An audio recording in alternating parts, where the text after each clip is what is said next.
You were born primal. What the fuck's up, y'all? Modern Assassin coming at you with the next episode of the KiLLs podcast, where I talk with men and women who kill it at their craft. This week, I have a very special guest. He's kind of an asshole, but some find him entertaining, and also happens to be the first and only sponsor of the KiLLs podcast.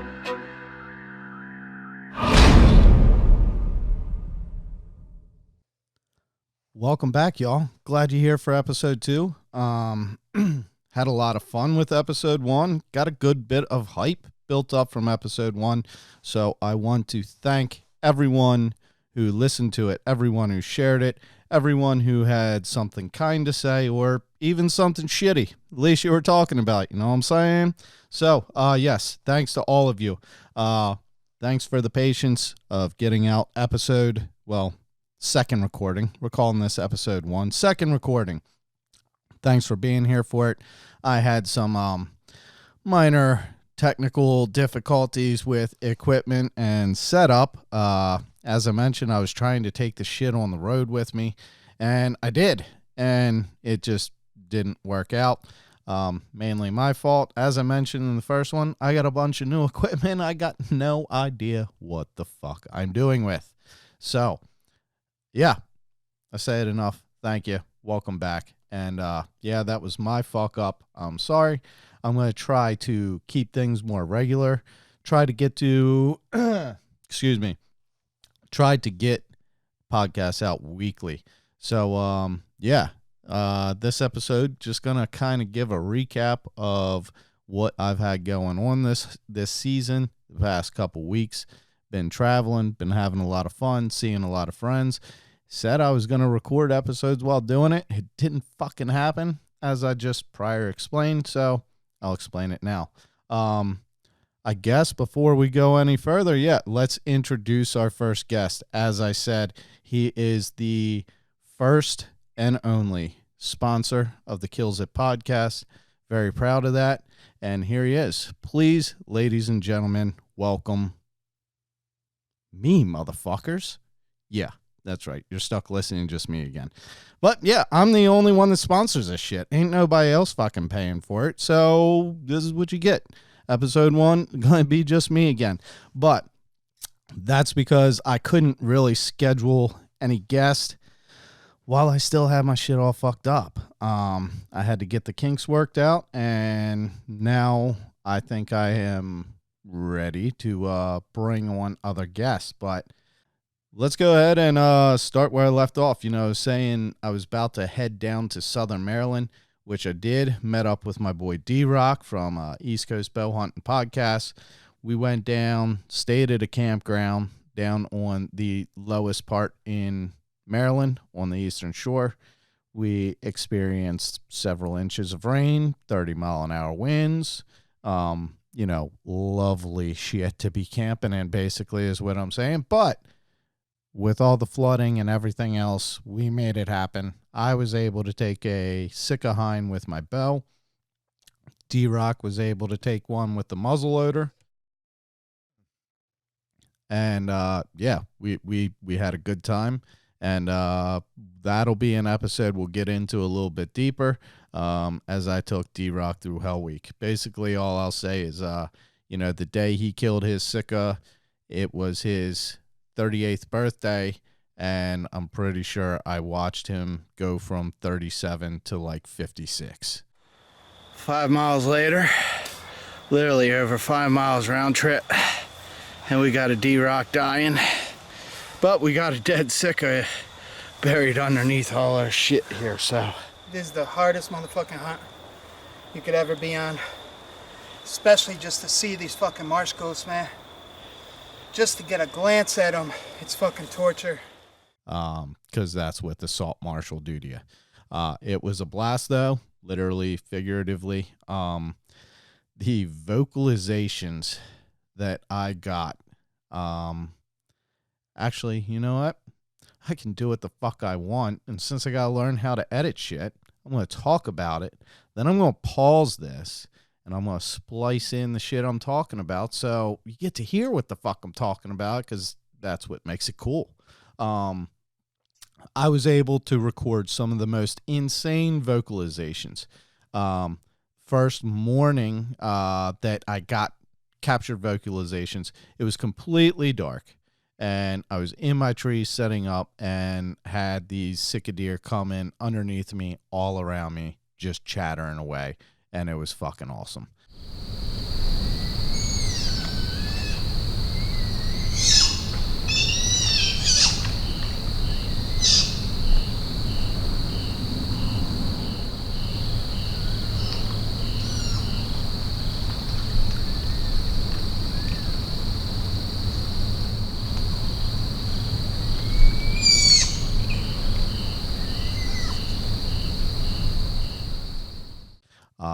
I actually, that same day, talked in a hind, let her pass because another stag was nearby.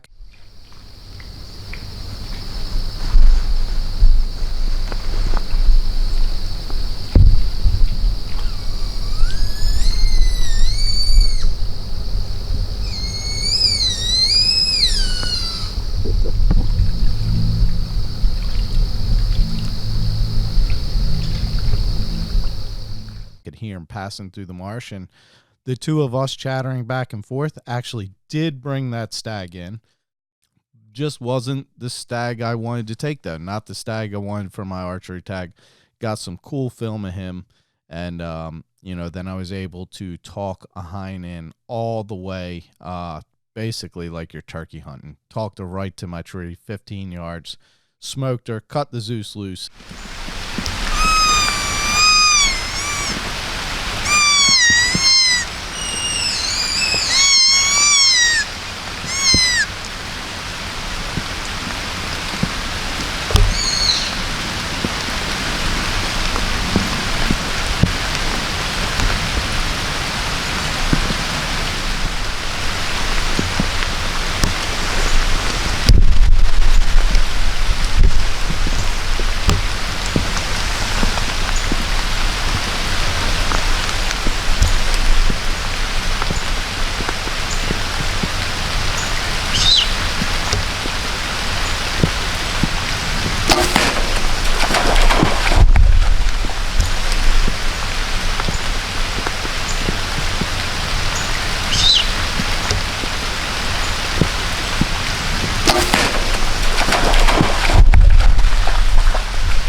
She only maybe went 20 yards after that.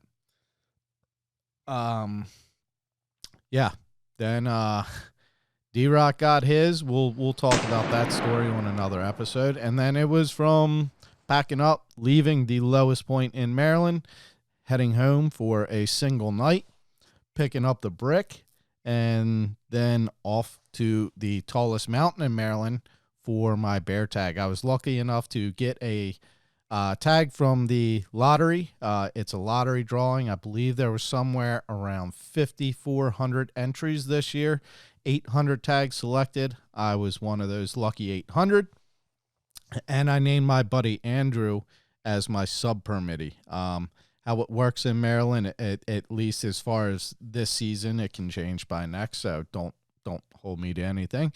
But how it worked this year, you can name a sub-permittee.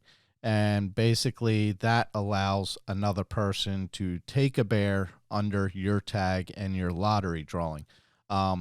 This helps, it helps get more hunters in the woods hunting together. It allows more people the opportunity to bear hunt. But a big part of it is Maryland needs some of these bears killed. So they issue a number of tags based on a expected success rate, and that success rate, the percentage should equal around the number of bears they want to be killed. And when a bear is killed, it's not like a phone-in registry. You have to take it to a check-in station. There are men and women there that immediately take samples. They age it, they sex it, take hair samples, they take a tooth for a sample. Not a tooth that you'll ever see, in a Euro mountain or anything. So it's not like they're destroying anything. And then they give you a permanent tag to keep with the hide and the meat and everything else if you take it to a butcher or whatever. So day one, deal was if the bear came in bow range, it was mine. If not, my buddy had the muzzle loader ready to drop the hammer on it. We spent the first morning on the mountainside sitting in a fucking cloud, literally. Like, you couldn't see more than maybe 40, 50 yards for most of the morning. In the dark on the way in, we stepped over a big, fresh pile of bear shit. So we knew bears were in this area historically from hunting it, and there just seems to be more and more over the years. There was a homestead there over 50 years ago. There was a homestead there, and there's still, ain't nothing more than a piece of foundation left to it, but there's still a few apple trees that had been planted. And, they're candy. That's the candy tree to these bears. And my buddy and I, we decided we were going to make an all-day sit. So we got out there early as shit. Got to be noon. We hadn't seen a deer. We hadn't seen a turkey. We had not seen a single fucking thing. Nothing. So, got to be, I said I was going to go let Brick out at around 1 and then get back in the tree. We were doing an all-day sit. And when the clouds started to break right around noon, I thought, man, it's been a dead morning. Shit should fire up for the evening. I'm getting down right now. That's what I did. Got down, got out of the tree, went, let the dog out, did all that good shit, climbed right back up. And, it was midday. It was warm. The sun was shining, and it was just prior to 3 in the afternoon. Neither of us really expected much to be going on. And all of a sudden, Andrew says, bear. And very quickly, I was able to pick up the little black spot on the ridge out there about 65, 70 yards coming down the hill. And he got the muzzle loader ready, and I was in the saddle behind him. I tell you what, the fucking saddle is awesome for hunting. I think it may be even more badass for filming. The way I was able to swing from side to side of the tree and lower myself, and I actually had to take the camera off of the camera arm just because of the limbs that were in the way. I had to get to a different elevation. But Andrew grabbed the gun. I had the camera. And he is a deaf son of a bitch. That's all I can say. We have hunted together several times. Not only is he fucking deaf, but he keeps like a face mask up over his ears and a hat over his ears. I don't know how the fuck he ever hears anything.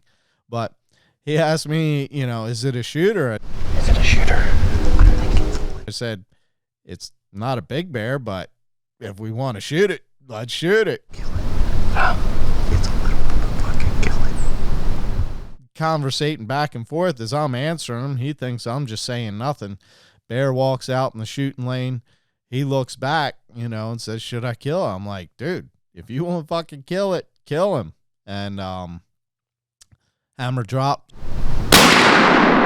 Smoke cleared. There was a bear on the ground. Had a little bit of an interesting recovery. You'll see, the recovery was easy, but after the smoke cleared, we had a bear down. Not everything was quite finished yet. So you can check out the video on that. That'll come out sometime. Can't say when, just like the next episode of the podcast, It's when the fuck I get to it, just how I roll. So that was bear camp. We got it done day 1. Thankfully, I took my 4-wheeler with me. I was hoping I didn't lug that shit all the way there for nothing, but it helped us get the bear out. It was a blast. Bear meat is pretty fucking good.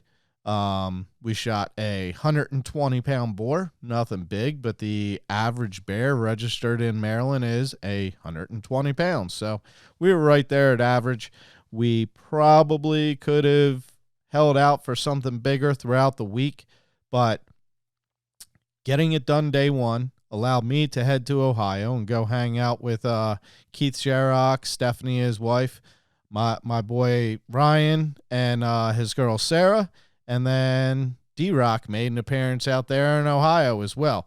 So getting it done day one. Oh, and my boy Andrew, right after we killed the bear, he gets a call from his wife that the fridge and freezer at home just took a shit, wasn't working, and he had just put a deer in the freezer not too far prior. So it kind of worked out very well that we got it done first day.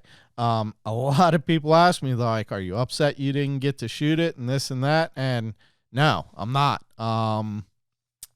Andrew actually deserved that bear more than I did. It's his property. He's been doing a ton of work up there for years. He's building a really nice cabin. He's the one that had the trail cameras up there. Andrew deserved that bear even more than I did, even though the tag was in my name. And, it was a smaller one, but had that thing been in bow range, yeah, would have been cutting the Zeus loose on him, no doubt. So, I was happy. It was a ton of fun. It was something different, and hopefully we'll get selected again. And, it's something we will be able to do together again and share a hunt together again. Something we used to do a lot and hardly get to at all anymore. Now that he's got kids and I just fuck off. So it's hard to line up time for him. We'll go with that. So, pissing ass fucking rain, loaded up the four-wheeler, headed out of the mountains, and continued my journey west, me and the brick, out to Ohio. First day I got out there, I got out just a little bit too late by the time I got my license. I don't know what the fuck it is. If you ever go to Walmart to the sporting goods section, it's like, you can see 7 employees around, but not a fucking one can help you at the sporting goods section for some reason. I don't understand the shit. But anyway, by the time I got my license and I got out of there, it was just a little too late for the evening hunt. So passed on that and got to it first thing in the morning. I had known about a bedding area that I hunted and just didn't have any luck last year, but I knew it was there. I knew it was used. And, I figured I had the right wind for it. And I actually passed deer coming down out of that bedding area on my way up the hill to it. And I just sat still. They passed right by me. I went up. I sat up and wasn't too long after I got set up. I just, once the sun came up, I should say, sun wasn't up too long, and I realized I just did not like the way I was set in that tree. I actually moved just a few feet higher and angled a little differently. Had a nice young buck come underneath me, cruising, checking that bedding area, not fired up really, but just cruising. And I was in the bedding area, because when the does came back, they were on all sides of me. And I waited till it was somewhere around noon before I got down out of there. Truck hauling a trailer. It may have actually been tractor and farm equipment from how loud it is. The deer usually don't spook from traffic on the gravel road there, but whatever the fuck was bouncing down the road made a shit ton of noise. They didn't like it. They got up. They kind of pushed up the hill a little bit out of the bedding area. That's when I climbed down and out. And me and Ryan Davis, our Dizzle, the Ohio Ridge running full, we went all the way over the ridge and dropped into a little spot that we had been wanting to hunt. And very first evening, very first deer we see, all I can see is a big body. It looks like a fucking horse walking through the woods. He's a little bit higher than me and in another tree, and all he could see was rack. So he sent me a text saying, dude, that was a big fucking deer. I kept eyes looking for it, and once I spotted it just about to crest over this little knoll, I hit him with a couple grunt from my nor'easter game call, Evolution series, badass fucking grunt tube, y'all. Just a, just a little attitude in it. Nothing loud, nothing major. And he kind of cocked his head back and tilted his ear a little bit. And, like Big Buck does, just kept going where the fuck he was going. Shortly after, though, we see this big sumbitch coming straight at us. And I move in my saddle to get the tree in between me and this buck and get my bow. And as soon as I grab everything, I look over at Ryan and I see his eyes get bigger, and we're reading each other's lips. I can see him say does, and he points down, and there is a couple does that come in directly below me. Here comes this fucking hammer heavy 8-point. About to cross the creek, and I'm thinking he's going to see them does. He's going to think another buck is in here with him, and he's going to waltz in here and give me like a 6-yard shot. My fucking heart is pounding. I think my whole tree may have been shaken just by the way my heart was pounding.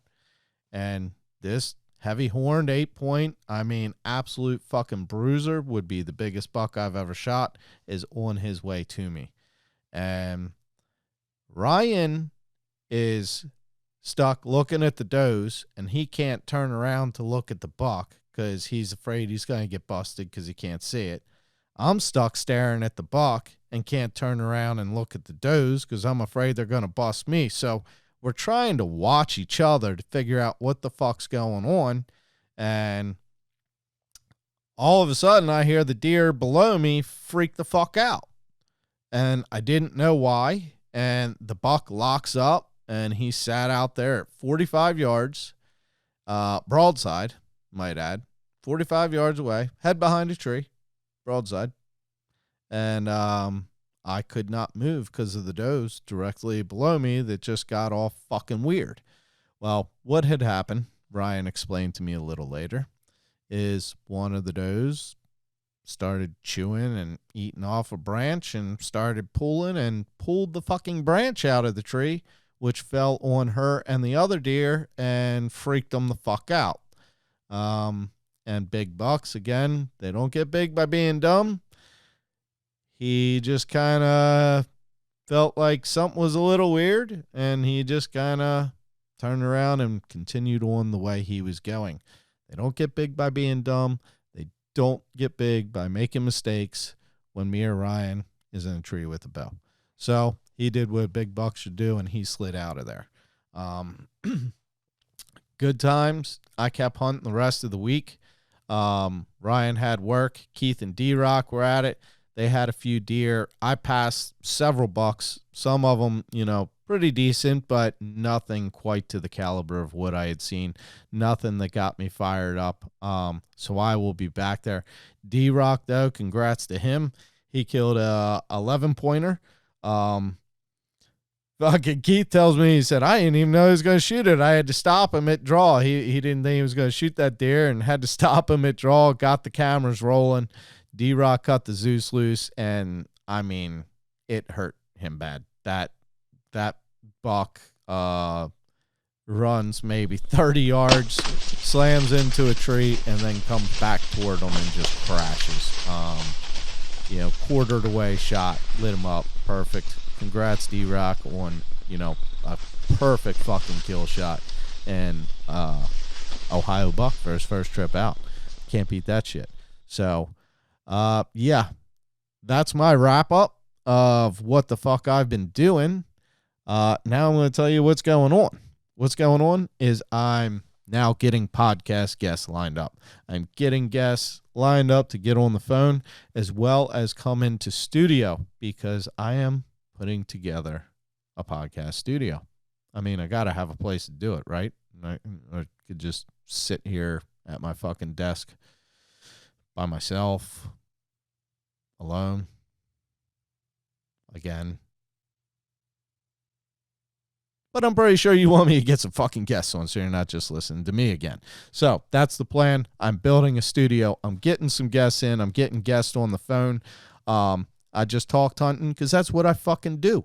But again, this isn't just a hunting podcast. A lot of the guests, a lot of them are hunters. A lot of them have other cool shit that they do that is what I want to talk to them about. And some of the guests don't hunt at all. Some of my guests may not even like hunting. Think about that. But if they got something important to say, I want to fucking hear it. Raw, real, no bullshit. Let's talk about it, you know? That being said, I'm looking forward to what's to come. And again, I apologize for taking so long to get the next episode out. And I really do appreciate everyone that had helped build the hype for it. Sorry I let it die. Technical difficulties. I think I got the shit figured out. And now I feel comfortable, saying, hey, let me take up some of your time and fucking talk to me and we can record it and it'll be awesome. And I can actually record it and it be awesome to share. So that's the plan. Modern Assassin kills it. Hope you enjoyed those little Sika deer vocalizations. Oh yeah, forgot to say, I also got a recording of the fucking monster of the marsh, the fucking Godzilla of the Maryland Eastern Shore Sika deer, shook the earth with his vocal rumblings and put every other stag out there to shame.